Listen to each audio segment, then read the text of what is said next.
Tirrenide cominciò a sprofondare. Allora nostro Signore, pentito, mise fuori dalle nuvole il suo gran piede divino e bloccò l'ultimo pezzo di terra prima che affondasse del tutto.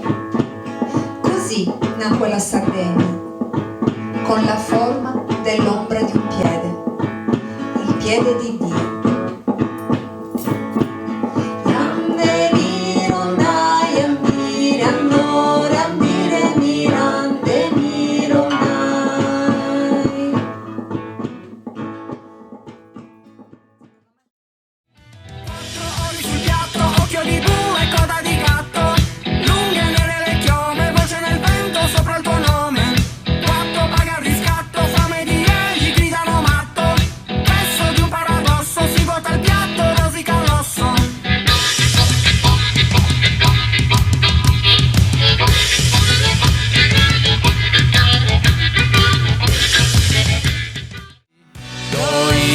Sus solventos, ed ege otorios.